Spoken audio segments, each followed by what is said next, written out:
দর্শক স্বাগত। গ্যালারি আয়োজন নিয়ে আপনাদের সাথে আছে আমি নাসিমুল হাসান। গ্যালারির আজকের আয়োজনে আমাদের পুরোটা জুড়েই থাকছে বাংলাদেশের লঙ্কা সফর ও বাফুফে নির্বাচন। আর এই বিষয়ে কথা বলার জন্য আমাদের স্টুডিওতে এসেছেন দুজন অতিথি, বাংলাদেশ জাতীয় দলের সাবেক কোচ এবং খেলোয়াড় শফিকুল ইসলাম মানিক এবং বসুন্ধরা কিংসের প্রেসিডেন্ট ইমরুল হাসান। তবে আমাদের সাথে ভার্চুয়াল প্ল্যাটফর্মে যোগ দিবে বাংলাদেশ ক্রিকেট বোর্ডের মিডিয়া চেয়ারম্যান জনাব জালাল ইউনুস। আপনাদের দুজনকে স্বাগত। তবে আমরা অনুষ্ঠান শুরু করার আগে বাংলাদেশের লঙ্কা আপডেটটা একটু জেনে নেব। আমাদের সাথে প্ল্যাটফর্মে যোগ দিয়েছেন ইতিমধ্যে জালাল ইউনুস। জনাব জালাল ইউনুস, আমাকে একটু বলবেন যে শ্রীলঙ্কা সফরের লাস্ট আপডেটটা কি? গতকাল তাদের দৈনিক পত্রিকায় বলেছে যে তারা 7 দিনের কোয়ারেন্টাইনের একটা টাইম আপনাদেরকে দিতে চায়। আপনারা জানেন যে আমাদের মাননীয় বোর্ড প্রেসিডেন্ট 2 দিন আগে অলরেডি আমাদের অবস্থানটা ক্লিয়ার করে দিয়েছেন যে তাদের এত রেস্ট্রিকশনের মধ্যে আমাদের ওখানে টেস্ট চ্যাম্পিয়নশিপ খেলা সম্ভব না। তো যাই হোক, এটা আমরা একটা ইমেল দিয়েছি, 2 দিন হয়ে গেছে। So we are waiting for the reply. আর আমরা অ্যাকচুয়ালি আমরা কিছু বলিনি যে আমরা কতদিনে তারা আমাদের এখানে কোয়ারেন্টাইনে রাখবে বা আমরা কতদিন চাচ্ছি। আমরা তাদের রিপ্লাইটা আমরা দেখতে চাচ্ছি তারা কি বলে।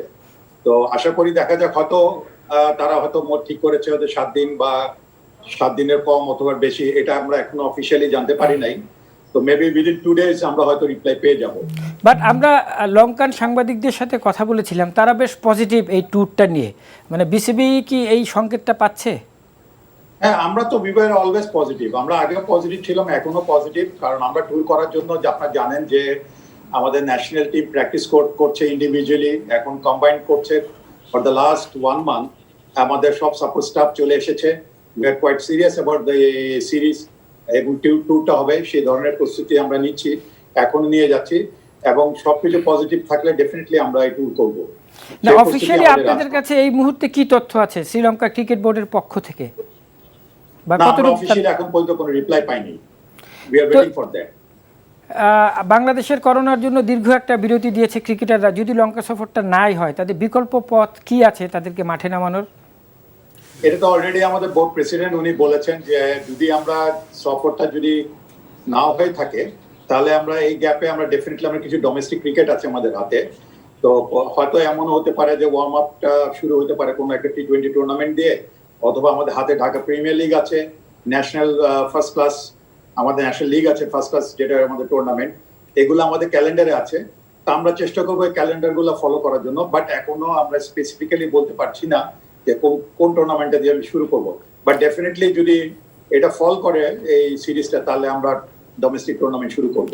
আচ্ছা, আপনাদের ক্রিকেট বোর্ডে অনেক পরিচালক আছে যাদের সাথে লঙ্কান ক্রিকেট বোর্ডের ব্যক্তিগত সম্পর্ক ভালো। তাদের মাধ্যমেও কি অনানুষ্ঠানিকভাবে কোনো কিছু জানতে পেরেছেন যে এই ট্যুরটার ব্যাপারে তারা পজিটিভ?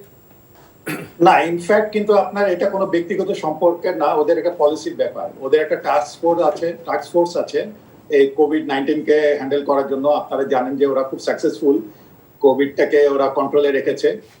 এই যে ধরনের ইনস্ট্রাকশন গুলো আসে, এটা হেলথ মিনিস্ট্রির আন্ডারে একটা টাস্ক ফোর্স, সেই টাস্ক ফোর্স থেকে তারা এই ডিসিশন গুলো পায়। তো নাথিং টু ডু উইথ আমার মনে হয় এটা ক্রিকেট শ্রীলঙ্কার উপরে এই দায়িত্বটা বর্তায় না। এবং তারা সেই জন্য হেলথ মিনিস্ট্রির সাথে এবং টাস্ক ফোর্সের সাথে তারা আলাপ আলোচনা করেই তারা আমাদের রিপ্লাইটা দিবে। আচ্ছা, লাস্ট একটা ছোট্ট প্রশ্ন, সেটা হচ্ছে যদি লঙ্কান সফরটা না হয়, তাহলে আমাদের যে ক্রিকেটের সাথে যে জাতীয় কোচ আছেন, ওনারা কি ফিরে যাবেন নাকি না এই বাংলাদেশ দলের সাথেই থাকবেন আপাতত? মানে তারা যখন এসছেন, আমরা এখনো আমাদের ন্যাশনাল প্র্যাকটিস ইজ অন। তারপরে এটা যদি ক্যান্সেল হয় তাহলে বা পোস্টপোন হয়, তারপরে বোঝা যাবে যে তারা এখানে তাদের কোনো অ্যাক্টিভিটিস আছে কিনা। তবে আমার মনে হয় তারা কিছু কাজ করবেন এখানে, যখন চলে এসছে এখানে আমরা তাদের দিয়ে কিছু কাজ করাবো ডোমেস্টিকে। ওকে জালাল ইউনুস, আপনাকে অনেক ধন্যবাদ আপনার মূল্যবান একটি সময় দেওয়ার জন্য আমাদের গ্যালারিতে। ফিরে যাচ্ছি স্টুডিওতে। জনাব মানিক, জি, হেভিওয়েট প্রার্থী আপনি, সভাপতি নির্বাচন করলেন না, সিনিয়র সভাপতি করলেন না, এক লাপে একদম প্রেসিডেন্ট প্রার্থী। মানে আপনার লক্ষ্যটা কি আসলে? লক্ষ্য সভাপতি হওয়া, এবং এটা বিরাট চ্যালেঞ্জ। চ্যালেঞ্জটা নিয়েছে এর জন্য যে বাংলাদেশের প্রতিটি মানুষের সাথে তো কথা হয়। আমরা যেহেতু ফুটবল খেলেছি, জাতীয় দলে কোচ ছিলাম, এখনও কোচ আছি একটা ক্লাবের, সবার সাথেই কথা হয়। কথা প্রসঙ্গে সবাই শুধু জিজ্ঞেস করে ফুটবলের এই দুরবস্থা কেন, কাটছে না কেন, বা রাইজ করছে না কেন, আমাদের ফুটবল একটা জায়গায় পৌঁছতেছে না কেন। যেই জায়গায় ছিল ওই জায়গাও তো নাই, তার চেয়ে নিচে নেমেছে কেন? তো এদের কোনো সদ উত্তর আমরা কখনো দিতে পারিনি। যেহেতু দিতে পারিনি, এবং যারা বিগত দিনে কাজ চালিয়ে আসছে, আমরা ধরেই নেই যে গত 12 বছর যারা কাজ করেছেন তাদের থেকে আমাদের ফিডব্যাকটা খুব একটা ভালো পাইনি, এবং আমরাও আশানুরূপ নয়। না, তারা মোটেই আমরা সন্তোষজনক, কেউ সন্তোষজনক উত্তরও দিতে পারে না। তারা দাবি করেন যে তারা হয়তো ভালো কিছু করেছেন, কিন্তু মানুষ সেটা গ্রহণ করেনি। এই গ্রহণ না করা থেকে আমার ভিতরে একটা চ্যালেঞ্জ আসলো। আমি দীর্ঘ 4 দশক 40 বছর এই ফুটবলের সাথে আছি। আমি খেলোয়াড়, কোচ, সংগঠকও হিসাবে ছিলাম, ডাকসুর ক্রীড়া সম্পাদক ছিলাম। আমি প্রতিষ্ঠান চালানোর ক্ষমতা চেয়ারে বসলে রাখি, এইটাই আমার একটা কনফিডেন্স। এবং আমি যেখানে দায়িত্ব পালন করছি, আমি প্রত্যেকটি জায়গায় হেড কোচ হিসাবে দায়িত্ব পালন করেছি। তো হেড কোচের কিন্তু একটা বিরাট দায়িত্ব থাকে, শুধু খেলোয়াড় পরিচালনা না, ম্যানেজমেন্ট সবার সাথে একটা সুসম্পর্ক রাখতে হয়। এবং আরেকটি জিনিস যেটা আমি লক্ষ্য করেছি যে বাফুফেতে বাংলাদেশ ফুটবল ফেডারেশনে 21 জনের ভিতরে গত 12 বছর তাদের ভিতরে কোনো কমিউনিকেশন নাই। কমিউনিকেশন ইজ ভেরি ইম্পর্টেন্ট একটা জায়গা ভালো কিছু করতে হলে। ফুটবল টিমেও যেরকম, একটা প্রতিষ্ঠানও সেরকম। তো সেই জায়গাটা কিন্তু এই ঘাটতিটা রয়ে গেছে। তো আমার বিশ্বাস আছে, যেহেতু আমি ক্লাবগুলো চালিয়ে আসছি, একটা বাজে ক্লাবও চালিয়েছি, জায়ান্ট ক্লাব, বাট বাজে অবস্থা থেকে তুলে এনেছি, এবং ভালো ক্লাবকেও ভালোও করতে পেরেছি। তো আমার একটা কনফিডেন্স আছে যে একটা জায়গায় একটা চেয়ারে বসতে পারলে, সবাইকে নিয়ে কাজ করতে পারলে, সবাইকে সমান চোখে দেখতে হবে। আমি আজকে ইমরুল ভাইকে এক চোখে দেখলাম, দুদুলকে আরেক চোখে দেখলাম, তাইলে কিন্তু ওই জায়গাটা ডেভেলপ হবে না। আমি মনে করি দৃষ্টিভঙ্গিটা সমান রাখতে হবে এবং সবাইকে কাজ করার ক্ষমতা রাখতে হবে। এই ক্ষমতাটা আমার মনে হয় বিগত যে 12 বছর তারা চালিয়েছে, তারা সেই সমর্থনটা হারিয়েছে। জনাব ইবনুল হাসান, আপনি বসুন্ধরা ক্লাবের প্রেসিডেন্ট, আপনি বাংলাদেশের ফুটবলে নতুন মাত্রা দিয়েছেন বিশ্বকাপের আপনারা প্লেয়ার এনে। আপনার একটা মার্কেটে বা বাংলাদেশের ক্রীড়াঙ্গনে একটা ক্লিন ইমেজ আছে, ইমরুল হাসান ইজ জেন্টেলম্যান। মানে এই নিপাট ভদ্রলোকটা বাংলাদেশের ফুটবলের নির্বাচনে আসলো কিভাবে? এটা হাজারো প্রশ্ন অনেক মানুষের, যে যিনি একটু জোরে কথা বলেন না তিনি নির্বাচন করবেন, এটার জন্য তো অনেক মেকানিজম লাগে আর কি। ধন্যবাদ। আসলে একটু পিছনে যেতে হবে এটার উত্তর খুঁজতে গেলে। আপনারা জানেন যে বসুন্ধরা গ্রুপ কিন্তু অনেক দিন ধরেই বাংলাদেশের ক্রীড়াঙ্গনের সাথে জড়িত, ফুটবলের পাশাপাশি ক্রিকেট, শুধু তা না, আর অন্যান্য খেলাধুলার সাথে জড়িত। আর এই মুহূর্তে যদি আমরা সত্যি কথা বলতে যাই, যে বাংলাদেশের সবচেয়ে ফুটবলে অন্তত সবচেয়ে বড় স্টেক হোল্ডার আমি বসুন্ধরা গ্রুপকেই বলবো। কারণ আমরা সরাসরি 3টি বড় ক্লাব, শেখ জামাল, শেখ রাসেল এবং বসুন্ধরা কিংস, এই 3টি বড় ক্লাবকে সরাসরি পৃষ্ঠপোষকতা করে থাকি। এর বাইরেও আরও ছোটোখাটো কিছু ক্লাবকে আমরা অর্থায়ন করে থাকি। তার মানে যে আমরা একটা ফুটবলে বিশাল একটা অবদান রাখছি বলে আমরা হয়তো মনে করছি। তা আমাদের ফুটবল নিয়ে অনেক পরিকল্পনা আছে। তো এই পরিকল্পনার অংশ হিসেবে আমরা কিন্তু ইতিমধ্যে আমাদের একটা স্পোর্টস কমপ্লেক্সের কাজে হাত দিয়েছি।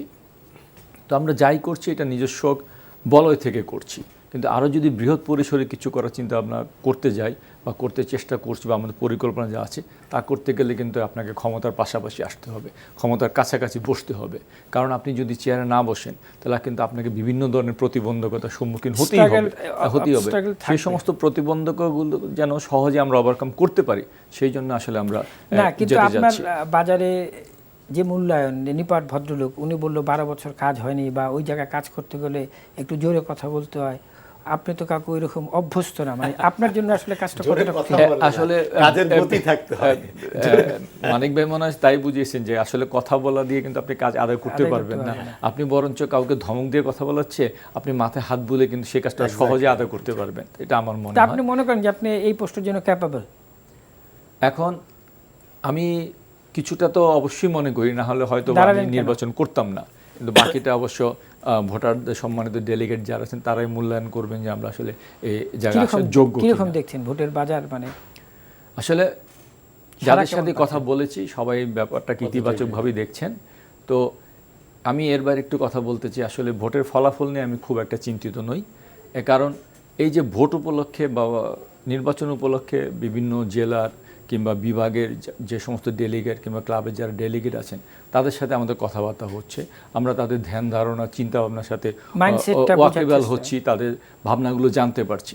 এই জানাটুকু কিন্তু আমাদেরকে অভিজ্ঞতা দিচ্ছে, এই অভিজ্ঞতাটুকু কাজে লাগিয়ে আমরা বাফুফেতে যাই কিংবা না যাই, এই অভিজ্ঞতাটুকু কিন্তু ফুটবল উন্নয়ন আমরা কাজে লাগাতে পারবো বলে আমরা বিশ্বাস করি। না, আমার এই নির্বাচন উপলক্ষে এটা আসলে আমার এর আগের এক ভার্চুয়াল অনুষ্ঠানে মানে এই সভাপতি প্রার্থী জনাব শফিকুল ইসলাম মানিক বলেছিলেন যে অনেকে স্বতন্ত্র প্রার্থীও দাঁড়াতে পারে, যোগ্য ব্যক্তি যা তাদেরকে নির্বাচিত করাটা, মানে ঘুরে ফিরে উনি আপনার বা আরো এরকম কারো দিকে ইঙ্গিত করছিলেন। এর আমাদের আচ্ছা, আপনাকে প্রশ্ন হচ্ছে যে আপনি 85 সালে বাংলাদেশ জাতীয় দলে ছিলেন 85 সাফে। হ্যাঁ, আচ্ছা, যদি থাকেন 85-এ সালাউদ্দিন ভাই কোচ, আপনি যখন ক্যাপ্টেন, সালাউদ্দিন ভাই তখন আবাহনীর কোচ। হ্যাঁ, আবার আপনি যখন জাতীয় দলে তখন উনি বাংলাদেশের কোচ। মানে আপনি দাঁড়িয়েছেন এমন একজন এর বিপক্ষে যিনি আপনার কোচ সবসময় প্রতিপক্ষ। না, যখন জাতীয় দলে তখন আবার প্রতিপক্ষ ছিল না। আমি বলছি আমি ওনার সাথে প্র্যাকটিস, মানে লড়াইটা কিন্তু অনেক আগেরই। আমি রেসপেক্ট সহকারে ওনাকে বলছি যে আমি ওনার প্র্যাকটিস দেখেছি, অ্যাজ এ দর্শক খেলা দেখেছি, অ্যাজ এ প্লেয়ার আমি তার সাথে প্র্যাকটিস করেছি, বাট আবাহনীতে খেলা হয়নি। তারপরে মোহামেডানে যখন এসেছি তখন তার বিরুদ্ধে আমার খেলার সুযোগ হয়েছে। যখন সে কোচ ছিল তখন আমি তখন আরেকটা দলের খেলোয়াড়, এবং যখন আবার সে সংগঠক হয়েছে তখন আমাকে সে কোচ বানিয়েছে। তো আমার তার প্রতি রেসপেক্ট আছে অ্যাজ এ খেলোয়াড়। যখন কোচ হয়েছে এবং সংগঠক হয়েছে এটা একটু দ্বিমত আছে আমার, এবং তার কাজ নিয়ে আমার অবশ্যই আমার যে এক্সপিরিয়েন্স হয়েছে, আমি মনে করি যে এই জায়গাগুলোতে উনি হয়তো যতটা খেলোয়াড় হিসাবে, লিজেন্ড খেলোয়াড় হিসাবে আবির্ভূত হয়েছে, ততটা কিন্তু অ্যাজ এ সংগঠক তাকে আমরা ওইভাবে পাইনি। আমি কেন, বাংলাদেশের সকল মানুষ, আমরা যখন তাকে প্রথম দেখেছি 12 বছর আগে সে সংগঠক হিসাবে আসছে, আমরা ধরিয়ে নিয়েছিলাম যে বাংলাদেশের ফুটবল একটি জায়গায় পরিবর্তন হবে এবং আমাদের দৃশ্যমান দেখব, কিন্তু আমরা সেই দৃশ্যমানটা দেখতে পাইনি। তো আমি মনে করেছি যে সালাউদ্দিন ভাই 12 বছর হয়েছে, তার কাজের একটা সমাপ্তি ঘটা উচিত, কারণ ফুটবল আর কোথায় যাবে। আমি মনে করি যে ওনার এই বছরই উনি ডিক্লেয়ারও দিয়েছিলেন যে আর নির্বাচন করবেন না। কেনই বা আবার নির্বাচনে আসলেন বা আমাদেরকে আবার কেনই প্রতিদ্বন্দ্বী বানালেন, সেটাই আমার প্রশ্নের ব্যাপার। তা আমি বিশেষ করে যেহেতু নির্বাচন করতে হবে, একটা সুষ্ঠু নির্বাচন হোক, ভালো নির্বাচন হোক, এবং ডেলিগেটরা সুন্দরভাবে তাদের ভোট প্রয়োগ করতে পারুক, সেটা আমি কামনা করি। সবাই যেন সুন্দরভাবে তার মতামতটা ব্যক্ত করতে পারে ভোট ব্যালটের মাধ্যমে, তাহলে আমরা সন্তুষ্ট হব সবাই। এবং আমি যেটা আহ্বান করেছিলাম যে অ্যাটলিস্ট কর্মকর্তারা যাতে ভোটারদেরকে ইনফ্লুয়েন্স না করে, অন্যভাবে প্রলোভন দেখিয়ে যাতে ইনফ্লুয়েন্স না করে, এটা এখনো নেতিবাচক প্রভাব যাতে না পড়ে, ডেলিগেটরা যাতে ফুটবলের স্বার্থে ভালো কিছু মানুষকে এই বাংলাদেশ ফুটবল ফেডারেশন বসায়, সেটাই আমি মিন করেছিলাম। যে প্যানেলে থাকলে হয় কি, ভালো খারাপ মিলিয়ে কিন্তু প্যানেল হয়, ভালো আছে খারাপ আছে, দুইটা প্যানেল হয়েছে, দুইটা প্যানেলেই কিন্তু দেখবেন কিছু ভালো লোক আছে, কিছু ব্যর্থ লোক আছে, আবার ভাগ্যবান লোকও আছে। তো সেখানে আমি মনে করি যে ডেলিগেটরা সেটা নির্বাচন করবে, এবং স্বতন্ত্র প্রার্থী হিসেবে অনেকে দাঁড়িয়েছে ভালো, তাদের মাধ্যমে যদি তারা নির্বাচিত হয়ে আসতে পারে, ডেফিনেটলি বাংলাদেশের ফুটবল এগিয়ে যাবে। জনাব ইমরুল হাসান, সেটা হচ্ছে যে বাংলাদেশের ফুটবল 12 বছরে যা প্রত্যাশা ছিল সেই জায়গায় পৌঁছাতে পারেনি, এটা অনেকেরই অভিযোগ। তা আপনি সেরকম একটি সম্মিলিত পরিষদ থেকে দাঁড়িয়েছেন, ভোটারদের কনভিন্স করছেন কিভাবে? মানে আপনার ক্লিন ইমেজটা সেই জায়গায় আসলে কোনো কনফ্লিক্ট করে কিনা? আসলে আপনি গত 12 বছরে ফুটবল সহতেই কিছুটা হয়তো পিছিয়েছে আগের তুলনায়, কিন্তু কিছু কাজ আছে যেটা ফুটবলের ক্ষেত্রে হয়তো ভিত্তি স্থাপন করতে চলেছে বলে আমি মনে করি। যেমন গত কয়েক বছরে বিএফএফ কর্তৃক বেশ কিছু কর্পোরেট দলকে ফুটবলে খেলার জন্য পেশাদার লিগে অনুমতি দেওয়া হচ্ছে। আমি মনে করি যে এটা একটা তাদের দূরদৃষ্টিতার ফল। তো এরকমভাবে যদি আরও কিছু কর্পোরেট হাউসকে আনা যায় ফুটবলে, আমার মনে হয় ফুটবলে কিছুটা হলো ফুটবল চেঞ্জ হবে। তো এইটা একটা দূরদৃষ্টি সিদ্ধান্ত ছিল বাফুফের। তো এরকমভাবে আরও কিছু হয়তো কাঙ্ক্ষিত জায়গায় ফুটবল পৌঁছতে পারেনি, এটা আমরা নিঃসন্দেহে সবাই স্বীকার করব। আর ব্যর্থতা কিংবা সাফল্য যেটাই বলি না কেন, এটা কিন্তু একটা আপেক্ষিক ব্যাপার। মানিক ভাই যেটাকে সাফল্য বলবেন, আমি সেটাকে হয়তো ব্যর্থতা বলবো। ব্রাজিল ওয়ার্ল্ড কাপে রানার্স আপ হয়েছে, এটা আমার আপনার কাছে বিশাল ব্যাপার, কিন্তু ওদের কাছে কিন্তু এটা একটা ব্যর্থতাই। তো এটা একটা আপেক্ষিক ব্যাপার। তো সব মিলিয়ে আমরা আসলে পিছনে তাকাতে চাই না, সব মিলিয়ে আমরা পিছনে তাকাতে চাই না, আমরা সামনের দিকে এগোতে চাই। কাউন্ট করবেন কি, মানে এই নির্বাচনে আপনি বিজয়ী হলে সেখান থেকে আপনার ক্যারিয়ারটা শুরু? স্বভাবতই আমি যেহেতু পিছনে আমি ছিলাম না, বাফুফেতে ছিলাম না, তো ওইটার দায়ভার নিশ্চয়ই আমার উপর বর্তাবে না। আমরা সামনের দিকে এগোতে চাই, সামনে ভালো কিছু প্রত্যাশা, এবং মানিক ভাইয়ের সাথে সুর মিলে আমি সেটাও বলতে চাই, সম্মানিত ডেলিগেট যারা আছেন তারা যেন যোগ্য এবং যাদের দ্বারা কাজ করানো যাবে তাদেরকে যেন ভোট দিয়ে নির্বাচিত আচ্ছা, আমি করেন। বিরতিতে যাব, তার আগে আপনার কাছে প্রশ্নটা করে যাচ্ছি। সেটা হচ্ছে আপনি আপনার ক্লাবে অনেকটা ওয়াইড স্পেস নিয়ে কাজ করেন স্বাধীনভাবে আপনার মতো করে। এই কাজের সুযোগটা আপনি যদি নির্বাচিত হন সেইটা কি বাফুফেতে পাবেন কিনা? বাইরে গুঞ্জন যে এরকম একটা ভদ্রলোক আসলে ওই জায়গায় গেলে কি কাজ করতে পারবে, মানে ওই ব্যারিয়ারগুলো প্রিভিয়াস এক্সপিরিয়েন্স থেকে অনেকে এই শঙ্কা প্রকাশ করে আপনাকে ঘিরে, মানে কেন আপনাকে ঘিরে এটা করে, কি একটা ক্লিন ইমেজ তৈরি করলেন যে কারণে মানুষ আপনাকে ঘিরে অনেক ধরনের সংশয় প্রকাশ করে যে ভদ্রলোক গেলে পারবে কি পারবে না।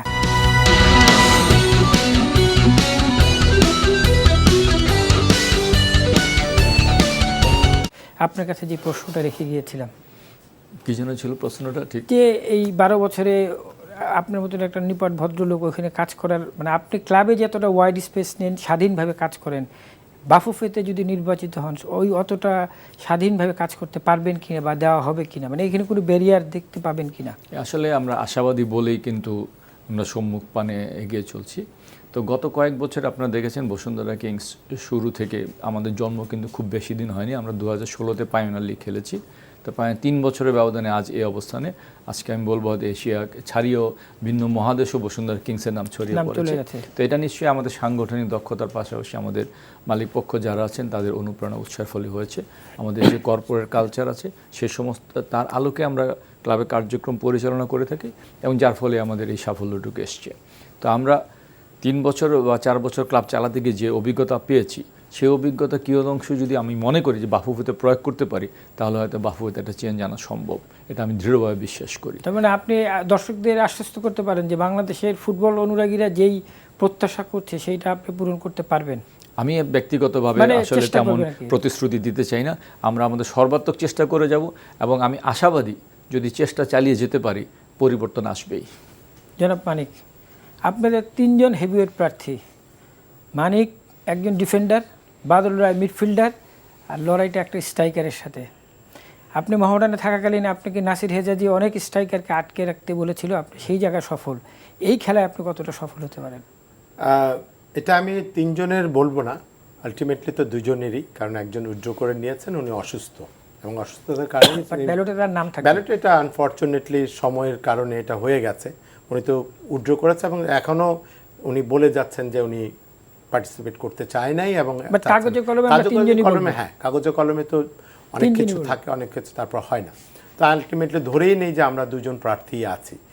তো এখন আমার যোগ্যতা বা যে কোনো কিছুই হয়তো বিচার করবে হলো আমাদের সম্মানিত ডেলিগেট বা কাউন্সিলররা তাদের মনের প্রত্যাশা অনুযায়ী যা চিন্তা করেছে এতদিন, ফুটবলের চিন্তা করে যদি তারা এসে থাকে তার পরিবর্তন করবেন এবং সেই পরিবর্তনটা কাজের মাধ্যমে করতে হবে, কথায় নয়। আমি কথায় বিশ্বাসী না এবং কথা এরকমভাবে বলতে চাই না যেই ভীষণ আমি ধরতে পারবো না সেই ভীষণের কথা আমি কখনো বলতে চাই না। আমার নিশ্চয়ই ব্যক্তিগত ইশতেহার থাকবে, সেই ইশতেহারে হয়তো এটার বহিঃপ্রকাশ ঘটবে যে আমি কি চাচ্ছি বাংলাদেশ ফুটবলের জন্য। আমার বিশ্বাস যে আমি প্রথমেই বলেছি যে ফুটবল 11 জনের খেলা, ফুটবল ফেডারেশন 21 জনের খেলা, ইটস এ টিম গেম। এখান থেকে কিন্তু বিচ্যুত হলে অবশ্যই সেখানে কোনো ভালো ফলাফল আসবে না। আমার বিশ্বাস যে যারাই নির্বাচিত হয়ে আসবেন তাদেরকে সকলকে নিয়ে, আমি যদি নির্বাচিত হই তাহলে সকলকে নিয়ে কাজ করার একটা অভিজ্ঞতা আমার রয়েছে এবং আমি মনে করি যে সবাইকে সাথে নিয়ে আমি কাজ করার অঙ্গীকার করতে পারি যে সবাইকে সমভাবে এর ভিতরে পোস্ট বেরি করবে, কেউ মেম্বার থাকবে, মেম্বার থাকলেই যে কাজ করবে না, আমি রংপুরে যেয়ে পড়ে থাকবো এরকম কিছু না, সবাইরে কাজের ভিতরে রাখবো। কারণ আমি একটা জিনিস বলি, আমি যখন কোচ কোনো টিমের হেড কোচ হয় আমার অ্যাসিস্ট্যান্টরা খুব আতঙ্কে থাকে, বিকজ তারা কাজের ফাঁকি দেওয়ার কোনো স্কোপ পায় না, তাদেরকে সবসময় ইনভলভ রাখে। আমি পেশাদারিত্বের। জনাব ইবনুল হাসান, আপনাদের এবার 8 জন সহসভাপতি, প্রায় 8 জন, এটা কি একটা আপনাদের জন্য বাড়তি চ্যালেঞ্জ কিনা? এবং আরেকটা জিনিস হচ্ছে আপনি তো ফুটবলের বাইরে ছিলেন, ফেডারেশনের বাইরে, তখন ফুটবলের উন্নয়ন নিয়ে নানা কথা বলতেন। তো যদি নির্বাচিত হন কোন কোন বিষয় নিয়ে আসলে কাজটা করবেন, মানে বাংলাদেশের প্রেক্ষাপটে আসলে কোন জায়গাগুলোতে সত্যিকার অর্থে হাত দেওয়া উচিত?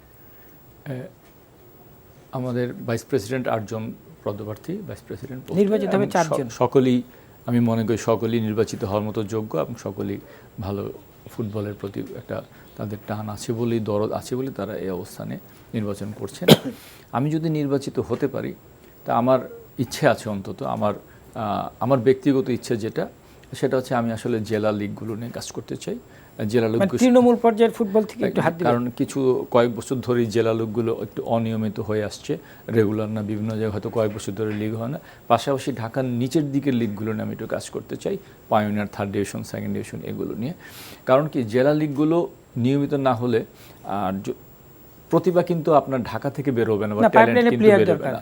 বিভিন্ন জেলা লিগগুলো যদি নিয়মিত হয়, আমার মনে হয় যে প্রতিভা এমনিতেই বেরোবে। বাংলাদেশে কিন্তু প্রতিভার অভাব নাই, কিন্তু তাদের একটা প্ল্যাটফর্ম দরকার। সেই প্ল্যাটফর্মটুকু হয়তো গত কিছুদিন অনুপস্থিত ছিল।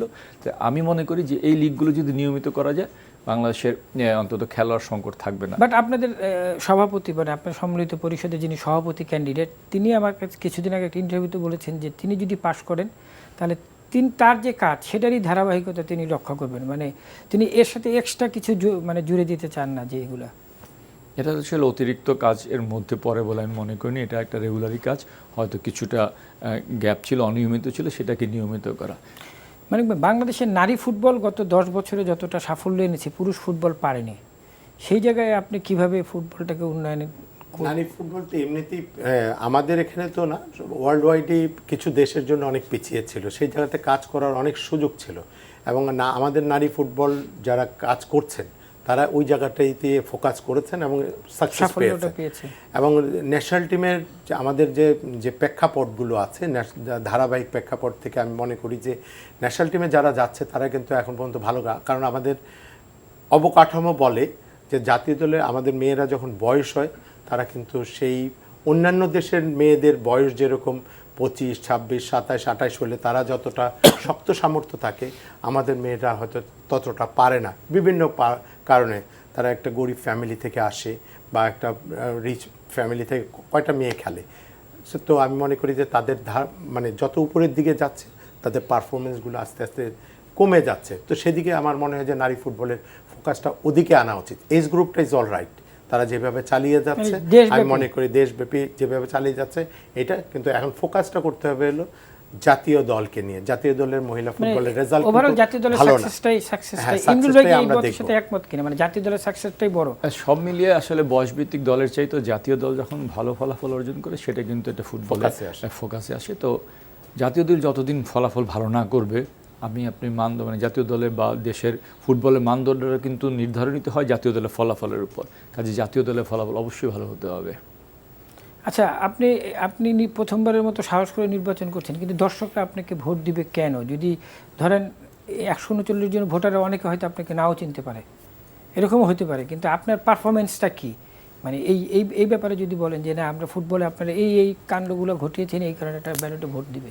আসলে ব্যক্তি ইমরুলকে হয়তো অনেকে চিনবেন না, সেটা চেনাটা হয়তো কষ্টসাধ্য, কিন্তু আমি অন্তত মনে করি যে গত কয়েক বছরে আমরা যে কাজটুকু করেছি, কিছুটা হলে ফুটবলের পিছনে অবদান আমাদের আছে। আর যদি সেই আশা থেকে আমাদের নির্বাচন করা, আর যদি ভোটাররা আমাদেরকে নির্বাচিত না করে, তাহলে আমি কিন্তু আরও বেশি খুশি হব এই সেন্সে যে বুঝতে হবে যে আমাদের আরও কাজ করার স্কোপ আছে, আমরা যতটুকু করছি সেটা আসলে পর্যাপ্ত না, তখন আরও নতুন উদ্যমে আমাদের কাজগুলো করব।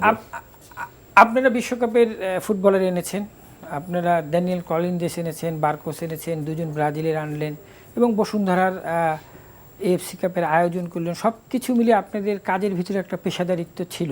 আপনি কি মনে করেন এটার একটা ইতিবাচক প্রভাব পড়তে পারে এই ভোটে? পড়াটাই হয়তো স্বাভাবিক, যদি না পড়ে থাকে তাহলে হয়তো আমি যেটা আবার বললাম কিছুক্ষণ আগে, সেটা আবারও বলছি, হয়তো আমাদের কাজকর্মে কিছুটা গলদ আছে, ঘাটতি আছে। আসলে বাংলাদেশের প্রত্যেকটি ক্লাব, জেলা যারা খবর রাখে বসুন্ধরা কিংস সম্পর্কে অবশ্যই খবর রাখেন এবং তার প্রেসিডেন্টকে সেটাও জানেন। তো আমার বিশ্বাস রয়েছে যে উনি একজন আমার প্রতিদ্বন্দ্বী না, বাট একজন ভালো সংগঠক। আমার বিশ্বাস রয়েছে যে এই ধরনের সংগঠকদেরই আসলে নির্বাচিত হয়ে আসা উচিত। এবং আমার বিশ্বাস যে এই কাউন্সিলররা ওনার নাম জানেন, সবাই ওনাকে জানেন, এবং আমার মনে হয় যে ভোটের দিন ওনাকে না ভোট দেওয়ার কোনো রাস্তা আমি দেখছি না। অন্যান্যদের ফাইট হবে, বাট আমার মনে বাট হয় উনি যে তো একজন মানে স্বতন্ত্র প্রার্থী হয়ে আপনার পক্ষেই কথা বললো, না, আমি ভালো ভালো কিছুর পক্ষে। মানে আসলে আপনাদের স্বতন্ত্র gentleman এটা image। আসলে আমি একজন ব্যক্তিগত আমি মনে করব না ব্যক্তি ইমরুলকে নাম মানিক ভাই বলেছেন, নিশ্চয়ই ক্লাবের সংগঠক president। ইমরুলকে উনি মূল্যায়ন করেছেন। তা আমার বিশ্বাস যে হয়তো সম্মানিত কাউন্সিল বা ডেলিগেটরা মানিক ভাইয়ের মতো আমাদেরকে মূল্যায়ন করবেন। মানিক 3 অক্ষরে এই নাম, কিন্তু এই নামে একটু কনফিউশন আছে যে দুইটা মানিক, ভোটাররা ভোটটা দিবে কাকে? একজন ভাইস প্রেসিডেন্ট, এখানে সুবিধা আছে আমিও দুই বললাম ভিন্ন লাস্টে দুই কিন্তু পোস্টে। মানিকই কিন্তু শফিকুল ইসলাম মানিকই বেশি পরিচিত বাংলাদেশের মানুষের কাছে। ডেফিনেটলি। ঝাঁকড়া চুল, রাইট ব্যাগ ওভারল্যাপ করে ওই এগুলো লোকটাকেই থেকে মানুষ আমার চেনে। মনে হয় যে এই মুহূর্তে প্রেসিডেন্ট ক্যান্ডিডেটের ফোকাসটাই সবচেয়ে বড়, এবং প্রেসিডেন্ট ক্যান্ডিডেট হিসাবে কে দাঁড়িয়েছে সেটাই সবচেয়ে বড় জিনিস হিসাবে দেখছে। তো ভোটাররা তো ভাইস প্রেসিডেন্ট যখন দেখবে আরেকজন মানিকের নাম সেখানে পাবে, তো দুই মানিক পাশ না, করলেও অনেক কোনো সময় এটা অসুবিধা নেই। কনফিউজ হয়ে যায়, মানে অনেকগুলো ভোটের লিস্ট তো। না, আমার মনে হয় না একই সভাপতি পোস্টে থাকলে হয়তো একই পোস্টে কিছুটা থাকলে একটু হয়তো কনফিউজ হতো। যেহেতু আমার ভিন্ন বিশ্বাস দুই যে পোস্ট। এই জায়গাটাতে কোনো কনফিউশন নাই। আর আমি কারোর সাথে কারো তুলনা করতে চাই না। উনি একজন বড় ব্যবসায়ী মানুষ, ওনার নামডাক আছে, হয়তো ফুটবলের অনেক জনগণ ওনাকে চেনে না, হয়তো এই ভোটের মানে কি মাধ্যমে আমাদের তারা হাতে তো চেনবে। সময় খুব কম, আপনি যদি দর্শকদের উদ্দেশ্যে ছোট করে বলেন, যদি আপনি নির্বাচিত হন তাহলে কি করবেন, এবং ইমরুল ভাই যদি নির্বাচিত হন তাহলে কি প্রতিশ্রুতি কিছু তো দিতেই হবে। না, প্রতিশ্রুতি বলতে এটুক বলবো যে আমরা যেই অবস্থানে দাঁড়িয়ে আছি, আমরা সেই অবস্থানের পরিবর্তনটা ঘটানোর জন্য চেষ্টা করব সবাইকে নিয়ে, এবং সবার যাতে একটা সৎ মন, সৎ মানসিকতা এবং আন্তরিকতা থাকে সবার ভিতরে, যারা পাশ করে আসবে যারা ফুটবলকে তাদেরকে এগিয়ে নিয়ে ফুটবলকে যাবে, এগিয়ে এরকম নেওয়ার মানসিকতা। জন্য যাতে সবাই সময় দেয়। আমার সবচেয়ে বড় জিনিস একটু সময় দিতে। ইমরুল ভাই দেখেন বসুন্ধরা কিংসের জন্য সময় দেন, কাজ করার পাশে যথেষ্ট সময় দেয়। এই সময়গুলোই প্রয়োজন হবে বাংলাদেশ ফুটবল ফেডারেশনে, যে সময়গুলো দেখিনি যে অন্যান্য মেম্বাররা গত 12 বছর দিয়েছে। আমি সময়ের লোকগুলোকে চাচ্ছি যারা সময় দিয়ে বাংলাদেশ ফুটবলকে এগিয়ে নিয়ে যাবে। জনাব ইমরুল, আসলে নির্বাচনের পূর্বে প্রতিশ্রুতি দেওয়াটাকে আমি বড় কিছু মনে করি না। প্রতিশ্রুতি যত কম দেওয়া যায় ততটাই মঙ্গলজনক। যে ভোটাররা মূল্যায়ন করবেন যে আমরা ইতিপূর্বে কি কাজ করেছি, এবং এদেরকে যদি নির্বাচিত করা যায় যে বাংলাদেশি ফুটবল কি এগোবে না পিছবে। যদি ভোটাররা মনে করেন যে এদেরকে নির্বাচিত করলে বাংলাদেশি ফুটবল এগোবে, আসলে তখনই ভোটাররা আমাদেরকে মূল্যায়ন করবেন। অহেতুক প্রতিশ্রুতি আসলে দিতে চাই না। জনাব শফিকুল ইসলাম মানিক এবং ইমরুল হাসান, আপনাদের অনেক ধন্যবাদ আমাদের গ্যালারি স্টুডিওতে আসার জন্য। প্রিয় দর্শক, জনাব ইমরুল হাসানের কথা দিয়ে শেষ করতে চাই, ভোটাররাই তার সঠিক মূল্যায়ন করবে ভোটের ব্যালটের মাধ্যমে। বাংলাদেশের ফুটবল কি এখানেই থেমে থাকবে না সামনের দিকে এগিয়ে যাবে, সেটার দায়ভার আপনাদেরকে নিতে হবে। সুতরাং আমরা চাই যোগ্য ব্যক্তিরা নির্বাচিত হয়ে আসুক, এগিয়ে নিয়ে যাক বাংলাদেশের ফুটবলকে। এই প্রত্যাশা রেখে শেষ করলাম আজকের গ্যালারি। দেখা হবে আবার আগামী 15 দিন পর। সেই পর্যন্ত আপনারা সবাই ভালো থাকুন, সুস্থ থাকুন, আর চোখ রাখুন এনটিভির পর্দায়।